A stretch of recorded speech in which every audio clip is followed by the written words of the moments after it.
Just Howdy, how you doing? all right. How are you? I'm pretty good, man. I'm recovering from getting home off of a tour, and it's beautiful weather. I can't complain, getting Beautiful. ready for the holidays. Yeah, yeah, we're right there, aren't we? I appreciate your time, man. I know it's a busy time of year. It is a busy time of year, and but you know what? It always is a busy time of year. Hey, Just that's good though. different kinds of busy, Tesla's going to be getting real busy here in January. At the start of the new year, we've got a bunch of shows lined up for Florida, Yeah, and we're going to end up in freaking Santa Fe, New Mexico, all in the same 2 week period. It's crazy. it's great, man. It's great. It's always great to see you active and out there, and people love it, man. People love you, buddy. That's what it's all about. It's great. It's awesome, man. Well, yeah, it is great. I'm very grateful that the songs that people still love the songs. Yep. Timeless, man. That's what it all comes down to. When I work with younger bands and producing, and when I talk to people uh, on a music level of stuff, it I always say the same thing. It comes down to what songs you wrote or are writing or putting out, and it's what do you know the Beatles for? Is songs. Yep, yep, absolutely. You know, How's it going, man? good, good. No complaints, man. I wake up in the morning. That's the number one thing. And I get to do this. I get to talk to you and and listen to that music. That gets me through a lot of days, man. I mean, yeah, I hope you guys realize that. There's a lot of people, myself included, that I get up and it may not be the best of days, and I put music on, Tesla music, Frank Hannon music, other music, and it gets me through the day, man. I'm seeing some Montrose back there on your wall. That is my prized possession right there. Always been my favorite record. I love that record, and it's signed by Ronnie. I had a chance to meet Ronnie, and after a show, small gig, and we had a few minutes, and he signed my record. I'll never forget it. So yeah, Yeah, Ronnie was a character, man. He was such an icon for us when I was a kid and when I was a teenager. That album, that's why I spotted it right away there. yeah. Uh, that album was groundbreaking. The guitar tones, the drum sound, and again the songs, "Rock Candy," Mhm. Oh, make it last on there. "Rock the Nation," all them great songs on that album. It's Uh, and it's and the production, of course, with Ted Templeman doing that, and I remember as a kid putting that on, and that's we're talking about 1974, I think, and it's unbelievably out of its time. But I remember putting the headphones on and having it, the like Bad Motor Scooter. It goes from speaker to speaker. I'm hearing all kinds of things in each ear. It's just so it like music came alive for me at that point. and it's also done with a very simple approach. I mean, Mhm. the meat and potatoes are just the riffs are so solid and simple, but done with that, like you're saying, the creative production and yeah, Ronnie. I've told the story a bunch, but Ronnie was very influential in my life and in Tesla. We were a club band back in the early '80s, Hmm. and in Northern California, where Ronnie was from, the Marin, San Francisco area, he was very active at that point in working with other musicians as a coach, and he started coaching us, and I got to meet him when I was like 16 years old, and he gave me some coaching on how to play slide guitar, and he always told me to keep it simple, because I was trying to play too fast. I mean, this is like 1984, 1983, when guitar players were trying to play everything as fast as they could to keep up with Eddie Van Halen and Right. Randy Rhoads and stuff. And so Ronnie always encouraged me to slow down and just write some killer big riffs, which Mhm. is was a big help to us in learning how to write songs. Yeah. And he produced your demo, didn't he? The dust. Yeah, he took us in the studio, produced our first 4-song demo, which led us to making a video with this gal who was a radio station DJ, which led us to meeting another producer named Dwayne Hitchings, which led us to go to LA, Oh, which was all being spearheaded by a mentor that we had named Steve Klausman, who was a very driven businessman who loved music, and he loved to be a coach. And I try to emphasize this with all these young bands that are starting out. Find people to work with that can be on your outside of your band, but also be on your team, and assemble a team of a manager and people that can on your team with you. Because that's what we had. We had a coach, like yeah. no good football team, no good quarterback throws the ball good without a coach. Yep. Yep. The And same that's, with bands. I would say that, so many, I don't know any, too many bands anyway, that actually have somebody like that, who's guiding them and giving them good advice and, what the next step is, what the next play is, if you will. So, yeah, I mean, that's huge. And I know you've done that too, with, Red Voodoo and, JT Lux and, a lot of those bands, you got too. I've tried to pay it forward, with these young cats. But Yeah. anyway, so what else, man? What else is up? Man, it's cool. Listening to Fool's Delight, man. It's a delight. It's so different, man. It's really cool. And I know you do this and your solo stuff is all kinds of flavorful stuff. It's when we get Tesla and we want that's what we want.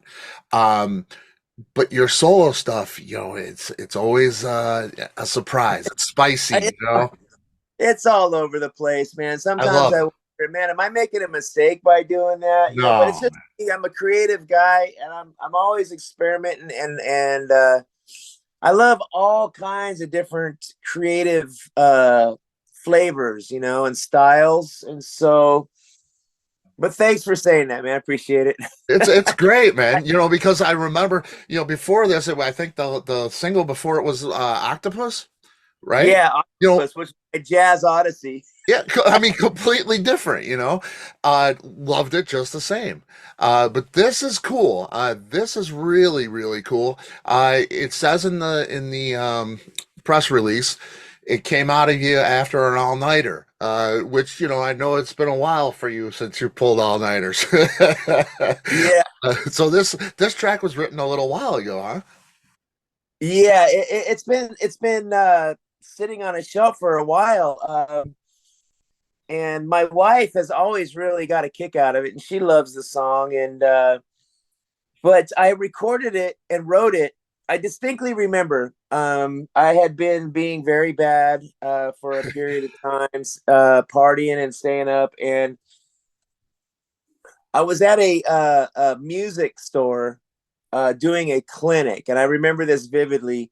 And there was some families there, and I was just picking around on that G chord on the guitar, and I really liked the rhythm, and I don't know, I just had this wild idea about. I reached in my pocket and I pulled out a buck and said, "Come on, honey, do you wanna?" And I was like, "Oh no, it's here." I can't say it. So uh, I was just kind of joking around. I just had this quick idea, but then when I did that and I said that without saying the F word, Right? the place erupted in laughter. They were all laughing because I Sure. just I just said fired up, and it was like a trick on words. Uh-huh. So I like making people laugh. People will tell you I tell the worst dad jokes.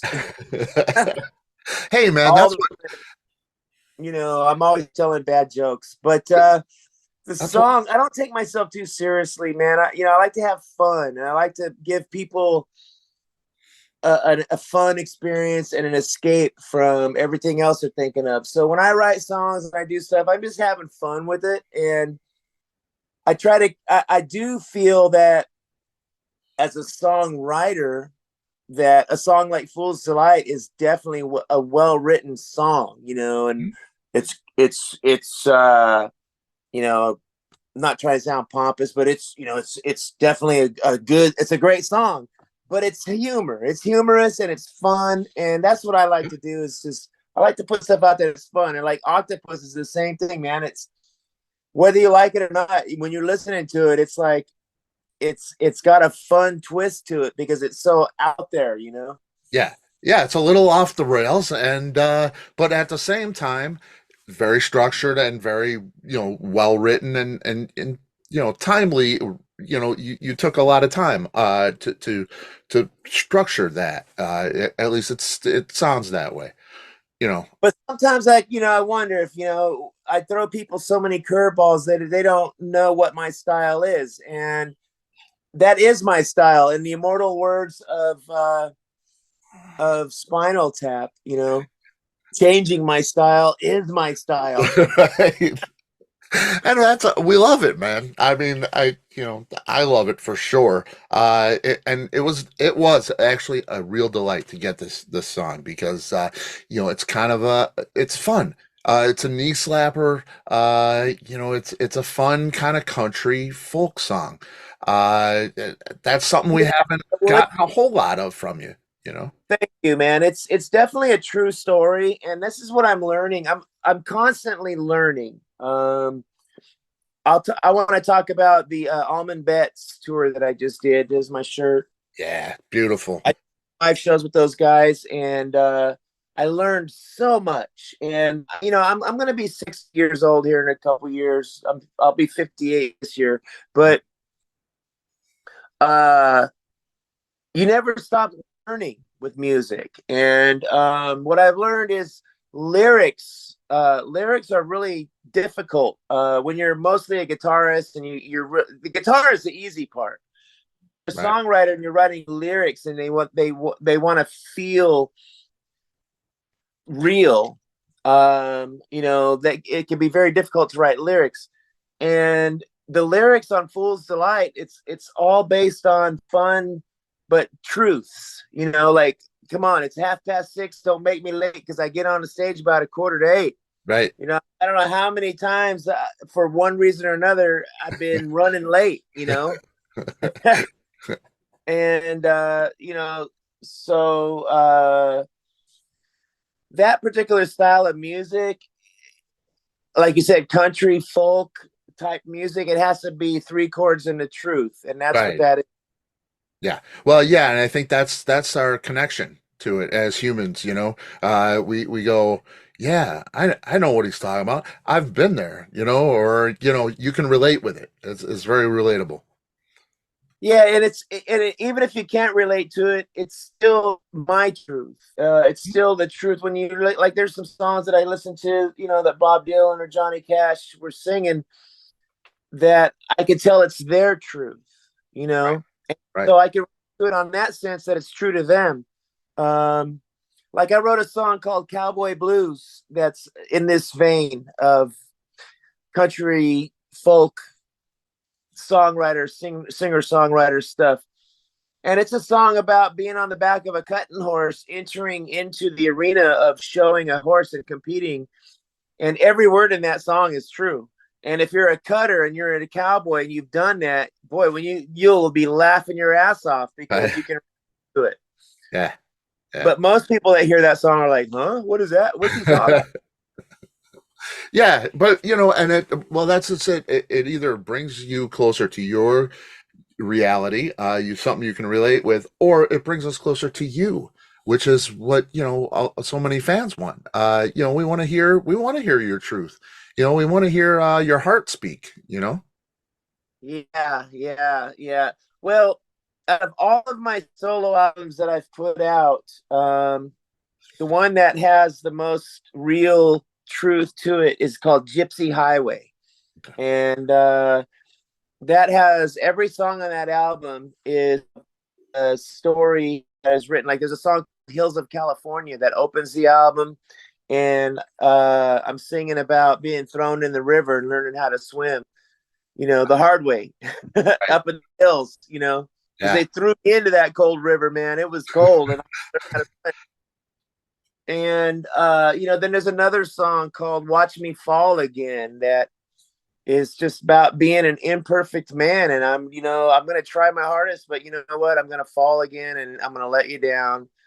Yeah. And so if anybody's listening to this that is interested in that kind of singer songwriter, truth telling story stuff, please check out my Gypsy Highway album because Yeah. that one is. Yeah. And that's great. Yeah, we all want to hear, we want to get a little closer to Frank Hannon. That's great. That's awesome, man. Um, did you play everything on this? I see the video, cool video too. It's just so warm and sweet. Um, I see you play everything. There's a little clip of, when the bass kicks in, there's some good, when the guitar kicks in, did you play everything on the recording? Yeah. It's one of those songs that I put together and played all the instruments myself on it. Yeah. Awesome. I prefer to play with other people, but sometimes when you're, up at 4 a.m. recording and writing a song, no one's around, you just got to get it done. Yep. Yep. But yeah, I love playing bass, and I love overdubbing, and that was something that I learned early on as a kid from going back to Montrose and going into studios, how to overdub parts of the instruments. Yeah. Yeah. That's great, man. The video. Thanks, man. Yeah, the video. You're on your bike, which is cool. You get off, play the guitar. You got a show in there. A performance. Tell me about filming the video. Where was it and everything? That's at home for you? Yeah. Thanks for asking. Again, just like when the song came together 10 years ago and I recorded it and wrote it like impromptu really fast. That video came together the same way. I played a show at a place called Out of Bounds Brewery, and I did an acoustic set there, an acoustic show, and they make a beer for me. It's called Heavy Metal Hippie. It's a Hmm. double IPA beer, and they're really great friends of mine at Out of Bounds. And I had an idea about making another beer called Fool's Delight, and we were talking about it. And so I said, well, hey, let's do a show, and I'd like to record Fool's Delight video at Out of Bounds. It was really important for me to do it at Out of Bounds because I'm a loyal guy, and they've been really loyal to me, and I love Anthony and everybody there at Out of Bounds. And so we booked a show there for Fool's Delight and the video shoot, and I let all the fans know that we're coming, my local fan base there in Folsom, California, Yeah. that we were making the video. And so they all knew that they were going to be in it, and they came, and it was a cold night. I think it was in March of last year. So then I got home from the gig, and I was talking to Brandon, my good friend, who's my video guy on my team here. And I said, hey, Brandon, it was a good show last night, but I'd really like to get some B-roll footage. How would you feel about coming up to my house and, we'll shoot some stuff around there. So he came up the next morning, and I had just pulled my bike out of the garage and got it fired up. And he said, well, hey, let's take it out on the road here, and I'll shoot some footage of you riding your bike. So that's what we did. I've got a Street Bob Harley Davidson that really is a great therapeutic stress reliever. And I thought that, well, let's do that. So we went out there on the road, and we just impromptu just filmed me on the bike. And So it's cool. up there in the foothills up in the mountains of Northern California, and it came out really beautiful. I'm very grateful for Brandon and the video work he does. Yeah, Brandon Gullion, right? That's correct. Yeah. Yeah, yeah, he's done quite a bit. Yeah, directed post-production on this. Fantastic. I mean, it's Yeah, he's a very, very talented person, guitarist, videographer, musician, and just wow. a guy. He's a young guy, and since I've met him, he and I have worked together on so many creative projects for JT Lux. We did a the Waited So Long video for him. Uh, we did the Cold Blue Steel video for Tesla, the Oh, Time to Rock video for Tesla. You awesome. know, he even did some work on Dave Rude's solo thing that he just put out Mhm. through me that I recommended him, and he's just a freaking he's a great videographer. Yeah. Yeah, and that's great, man. You know, it's a young guy, and again, given the younger generation, the younger talent, a chance to shine. It's awesome. It's really rare to find talented people that are really eager to work and not afraid to dive in and do stuff. And when I find people like Brandon or people that I have on the team that are really talented but not afraid to work and put in the hard work that goes with it, Yep. man, I just feel very grateful to have people like that on my team. You know. Yeah. Yeah, oh, for sure. You know, we need more hard work in the world, I think. Uh, Now you mentioned JT Lux, and last time we talked, you mentioned Ride the Wind. Uh, New album, right? New solo album. Is it Yeah, is it yeah. coming? Ride the Wind. I'm still working on that. The song I'm still struggling with a little bit. I might. It's taking a break. It now has shifted gears to another song that I'm working on called Chrome Wire Wheels. Okay. So I went from riding the wind to riding my bike. As you do. You know, You you know, you get on the plane, you come home, and then you ride your bike, right? I mean, it's a yeah, thing.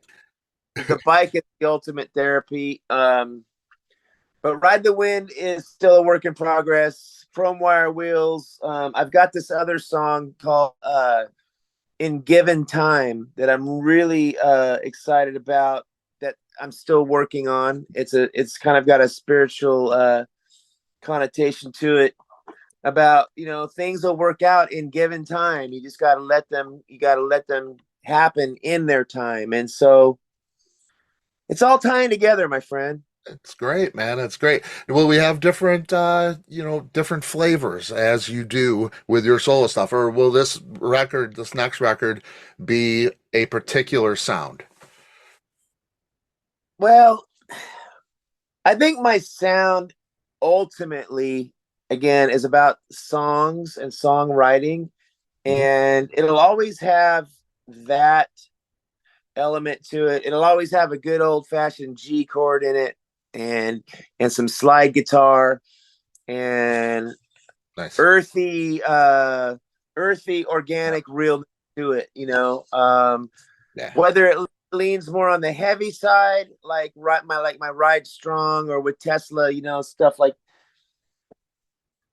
that, or a little bit more stripped down acoustic vibey stuff, but it's always going to have that soul in it. Yeah. Uh, Yeah. and probably a little bit more blues, man. I that blues is an element and an ingredient that has always been there with me, but it's not really been super on the forefront.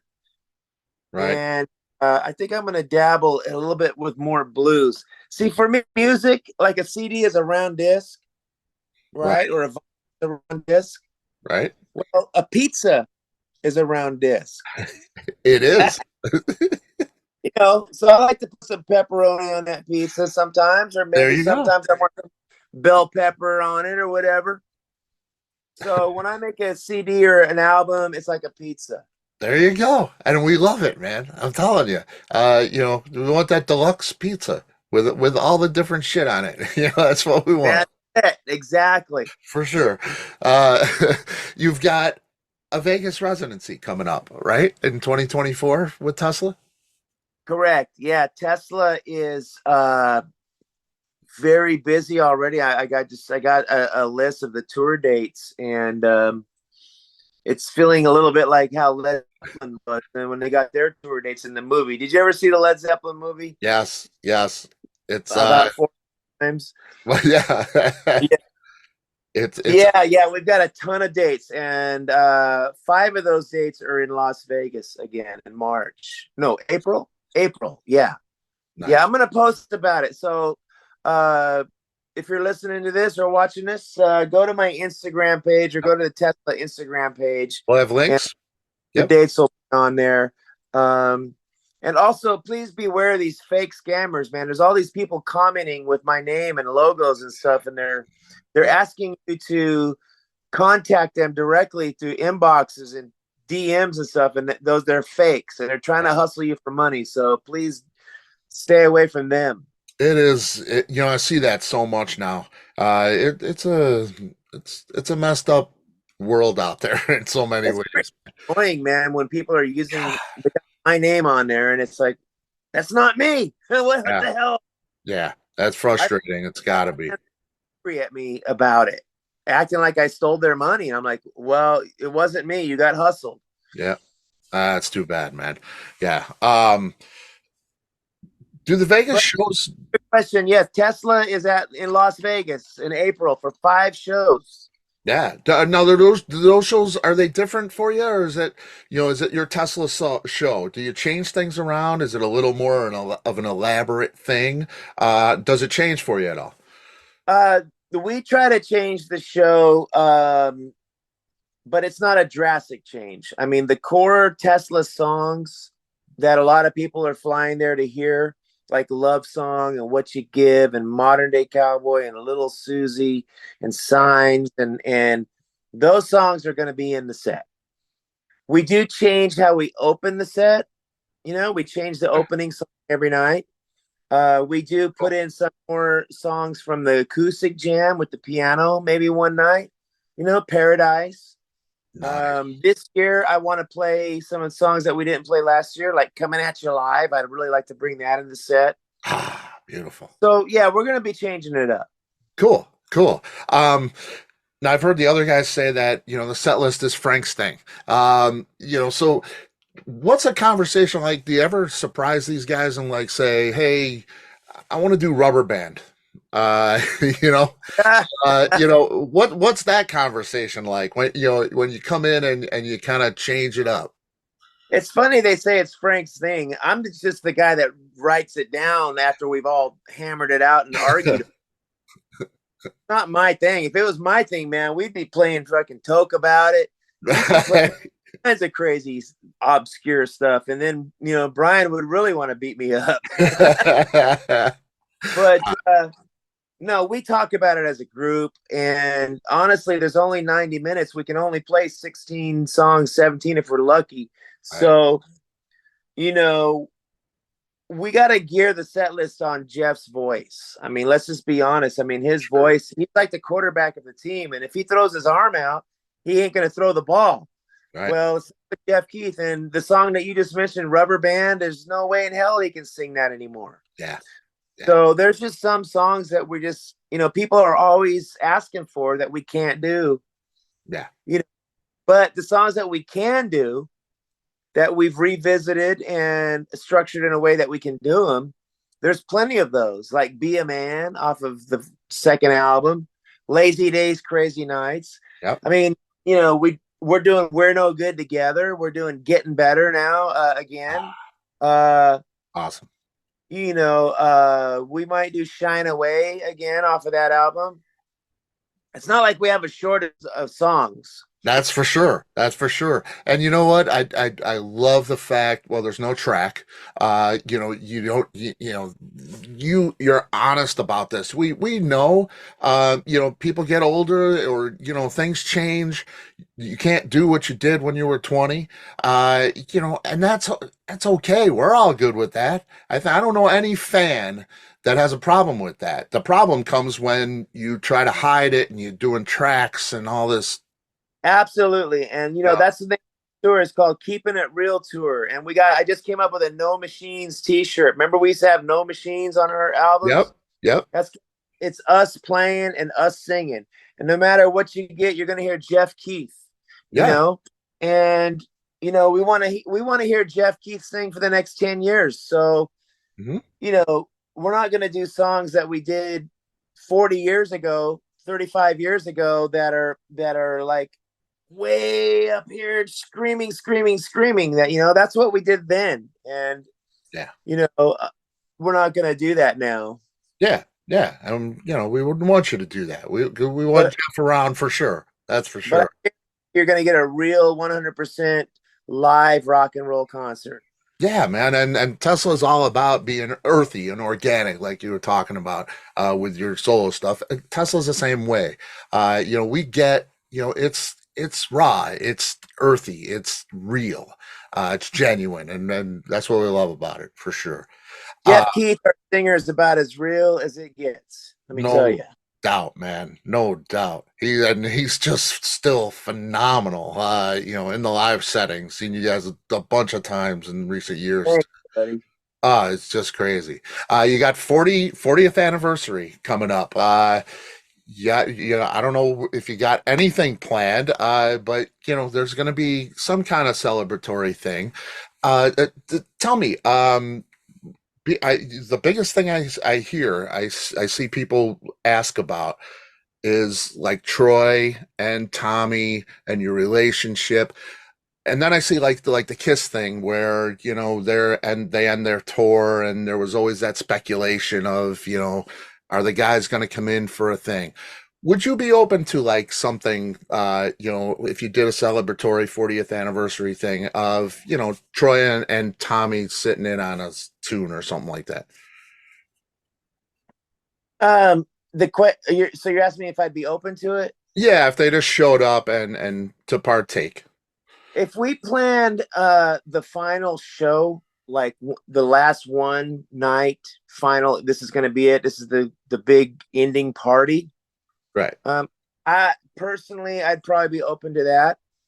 But going on the road, living on a bus, and trying to rely on somebody for more than one show, Yeah. I don't want.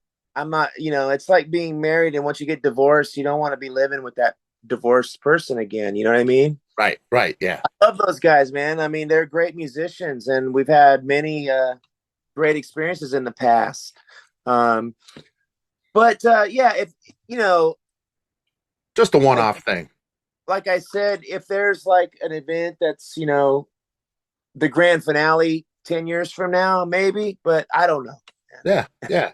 You're, Yeah. you're That's putting a hook here, and I think Blabbermouth's gonna fucking have a field day with it. I hope not. No, no, yeah.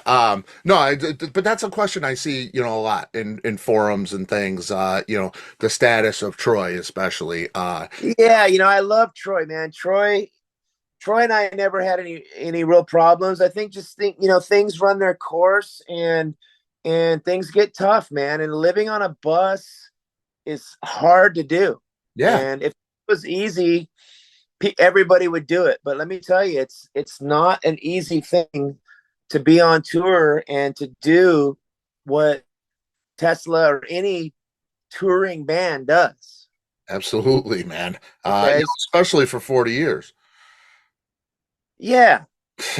And especially now. So, it is what that is. And I wish nothing but the best for Troy and Tommy. And I'm glad to see Tommy's playing with Bad Marriage and, Yeah, and, rocking out, man. I love watching Tommy and listening to him. He's a fucking great guitar player. I've always been a fan of his guitar playing.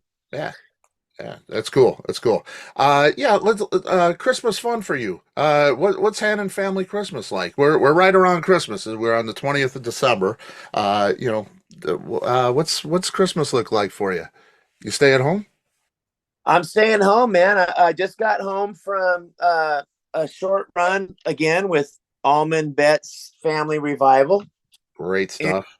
I tell you, it was such a great experience, man. I'm so proud of my brother, Dwayne Betts. Man. I'm really proud of Devin Allman, man. This guy is so driven and such a talented force, man. He's both of those guys. I mean, I'm going to call them kids because I think I'm 10 years older than them. Maybe I don't know. But both of those guys are just, the show was phenomenal, and I'm still kind of high from that experience. Well, We just played the Ryman in Nashville, and now we're home for Christmas, and the tree's got a lot of presents under it, and Dickie Betts just celebrated his 80th birthday, man, and I'm going to celebrate Christmas with him and my family. I've been married to my wife Christy for 24 years, and well, 23, I going on forever. yep. And I'm at 32, so I know what you're talking about. yeah, uh, we're gonna have family time here for the holidays, and Beautiful, man. yeah, I'm very grateful, and I just want everybody in the world. I wish the world would find some peace, and Yeah, yeah. yeah, no doubt. We need that for sure. You got a favorite Christmas song?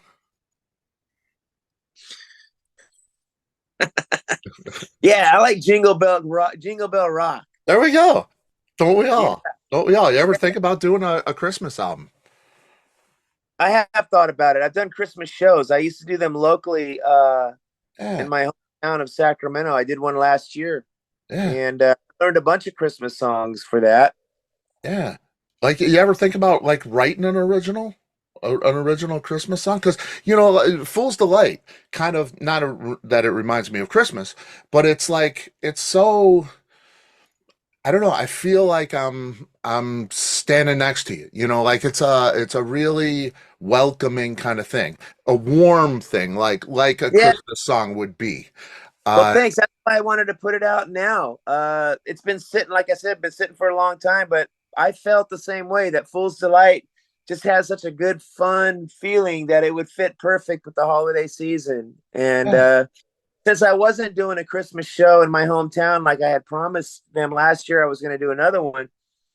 I wanted to get something out there and give the heavy metal hippie Frankster fans something, and that's why I wanted to give them this song, "Fool's Delight." yeah, yeah, and it's great, man. It's our Christmas present. We appreciate it, man. Thank you. Hey, here's another one. I'm dreaming of a white Christmas, just like the ones we used to know. There you go. Oh man, you got to do the album now. I mean, come on. Uh, Awesome. but What, I like Jingle Bell Rock. Giddy up, jingle horse, pick up your feet. Probably because he's talking about a horse in it. I was gonna say, there you go. There's your horses for sure. Well, you don't have too much of a chance of a white Christmas there, do you? Not in Florida. No, No, I don't think not so. like what we used, not like the ones we used to know. Well, I'm in Chicago, so I'm guaranteed a white Christmas pretty much. I don't miss those white Christmases that we used to know. I'll tell you that. Oh man, it's brutal. It can be rough. Frank, man, it's always a pleasure. Love you, buddy. Thank you so much. Have a wonderful Christmas with family and everybody. And yeah, I'll talk to you soon when you do the Christmas album next year, or the solo I, album, comes out. oh, I know what I want to tell you. I do Yeah. have a tribute that I'm putting out in February around Valentine's Day. It's a remake of a song, and I got a video for it. It's a song about love, and it's a Gary Wright classic. And I'll just leave it at that. Oh, beautiful. Yeah. Yes. Oh, it's got to be from the Dreamweaver album, right? Yeah. Yes, that's coming out, and then Tesla's going to be on the road, and Fool's Delight is out. And Scott, I appreciate you too, buddy. Yeah, Thank you so much. yeah, it's awesome, man. Peace to you and the family. Enjoy the holidays, man. All right, Scott. Peace All right. out. All right. Take care.